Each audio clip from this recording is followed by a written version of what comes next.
चलो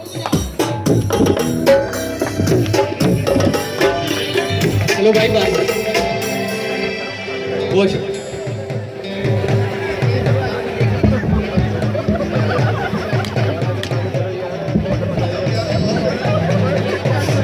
मेरी इस तकरीर का मकसद किसी की नजरियात को मजरूह करना नहीं, बल्कि आपके चेहरों पे सिर्फ और सिर्फ मुस्कुराहट बखेरना है।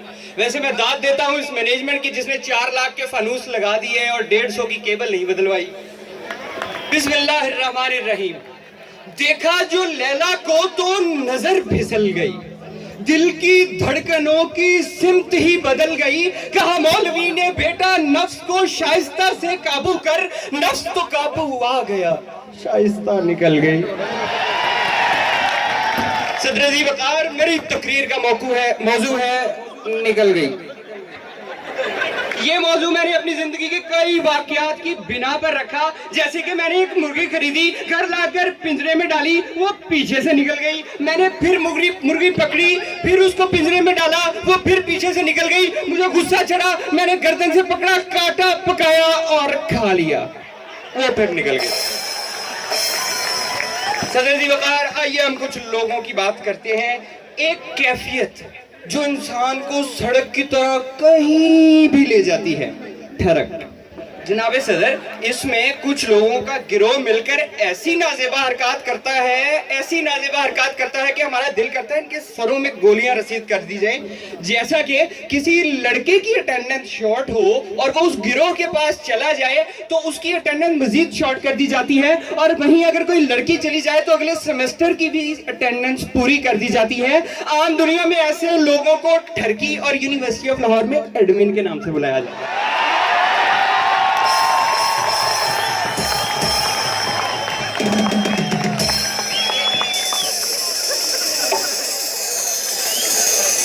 सदर जी वकार, यूनिवर्सिटी के नए नए दिनों में मुझे एक दोशीज़ा पसंद आ गई।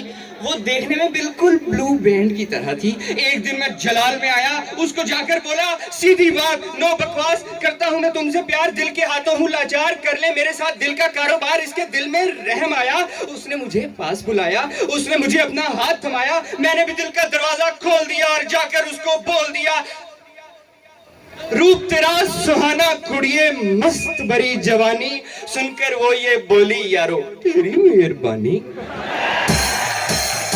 सदर जी वकार, उसकी आवाज सुनकर मेरी निकल गई, चीख निकल गई, वो नहीं जो आप समझ रहे हैं। खैर जनाबे सदर, समंदर का किनारा, उस पे जुल्फों का नजारा, मैं अपना दिल हारा, सोचा हो जाए 9-2-11, इसके दीदार को मेरे दिल की ट्रेन का इंजन छाइयां कर रहा था। वो जुल्फें हटी तो सरदार नाइया कर रहा था। खैर सदर जी वकार, मेरी एक बार फिर निकल गई चीख, वो नहीं जो आप समझे। मैं वहां से भागा। सदर जी वकार, ट्रेन के अंदर चढ़ा, वहां पे एक दोशीज़ा सर पकड़कर बैठी हुई थी। मैंने उसके सर पर जाके बोसा दिया। बोसा उर्दू का लफ्ज है और जिनको इसका मतलब नहीं पता मैं बताता चलूं, ये वही लफ्ज है जो रात के वक्त गुड नाइट के बाद आप अपनी यूनिवर्सिटी वाली अम्मी को लिख के भेजते हैं। खैर सदर जी वकार, मैंने उसके सर पे बोसा दिया, उसका सर का दर्द बिल्कुल ठीक हो गया। फिर वो मुझे कहती मेरे हाथ में दर्द हो रहा है, मैंने उसके हाथ पर बोसा दिया, उसके हाथ का दर्द भी सही हो गया। साथ एक ज़ईफुल उमर बाबा जान बैठे थे, मेरी तरफ देख के कहते, बेटा बवासीर का भी इलाज कर लेते हो। सदर जी वकार, मेरी इस बार निकल गई और वही निकली जो आप तब से समझ रहे थे। मैं बहुत बेइज्जत हुआ। समंदर में तैरती हुई मछलियों की बात करते हैं, समंदर में तैरती हुई मछलियों की बात करते हैं, आओ जो मिल बैठे हैं तो लड़कियों की बात करते हैं।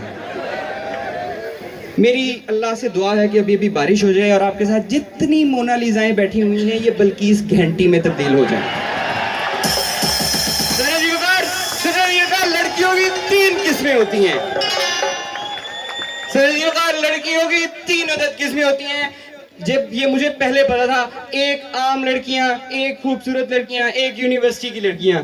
यूनिवर्सिटी ऑफ लाहौर में आने के बाद पता लगा कि इनकी एक और किस्म भी है, और वो है CS डिपार्टमेंट की लड़कियां, जिनका खूबसूरत लड़कियों से दूर दूर तक कोई लेना देना नहीं। सदर जी वकार,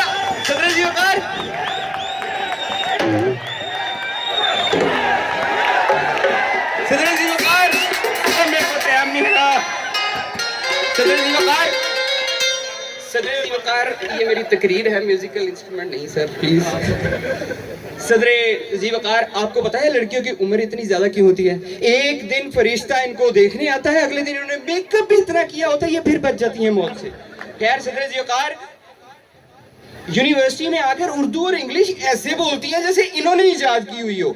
जैसा कि जब ये अकेली बैठी होती हैं और उस टाइम ये इस तरह बोलती हैं, वो ना कलम टांगे के पीछे बैठे वजन ज्यादा था, घोड़ा आगे से चूका गया। मैं ना उसके बाद गोलगप्पा खा रही थी, गोलगप्पा मेरे मुंह में पॉट गया। उसके बाद हम गली में गए, मैं कुत्ता पड़ गया, मैंने जमीन से पका हुआ आटा उठा के उसको मारा। खैर सदर जी वकार, मेरी क्लास वाली थी, उसको मैंने कहा you are fail in English, आगे से मुझे कहती हु टेल यू, अनपॉसिबल। खैर फिर मैंने सोचा जो करता है अल्लाह करता है, और अल्लाह जो करता है वो बेहतर ही करता है। जनाब सदर, वैसे ऐसी भी बात नहीं, लड़कियां बहुत अच्छी भी होती हैं, पर ओ शोदियां मर गईयां नहीं। सदर जी वकार, मेरे एक दोस्त असलम टवाना साहब, सदर जी वकार, मेरे एक दोस्त असलम टवाना साहब, जिनका वजन 150 किलोग्राम था और उनकी रंगत ऐसी थी कि अगर वो अंधेरे में मुस्कुराना छोड़ दें तो नजर आना बंद हो जाते थे। जिस दिन वो पीला सूट पहनते थे, दूर से लगता था बंदा जलाकर ऊपर बरनौल लगा दी गई है। जनाब सदर, हमारी भाभी का वजन भी तकरीबन 300 किलोग्राम था। एक रात नींद में भाभी ने एक टांग टवाना साहब पर रख दी। टवाना साहब बोले, जान एक बात बताओ, सिसक कर मरना अच्छा है या यकदम? टवाना भाभी बहुत ही रोमांटिक अंदाज में बोली, जान यकदम। टवाना साहब ने कहा, फिर तुम अपनी दूसरी टांग भी मेरे ऊपर ही रख दो। खैर जनाब सदर, ये तकरीर लिखने में मुझे बहुत मेहनत लगी, इतनी मेहनत जितनी किसी लड़की को फेसबुक से व्हाट्सएप पे लाने में लगती है। सदर जी वकार, इतनी मेहनत जितनी यूएल के टीचर से अच्छे ग्रेड लेने में लगती है, इतनी मेहनत जितनी हमारे एक उस्ताद से बगैर गूगल इट कहलवाए कुछ जवाब लेने में लगती है। सदर जी वकार, इतनी मेहनत जितनी सीएस के फीमेल टीचर्स के कमरे में जाके उनके छोटे जो बच्चों के दरमियान से गुजर कर उनको असाइनमेंट देने में लगती है।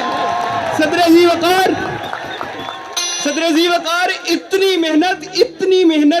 मेहनत जितनी सर हमाद को खिड़की से बच्चे पकड़ने में लगती है। उम्मीद करता हूं कि आप सबको पसंद आई होगी। अस्सलाम।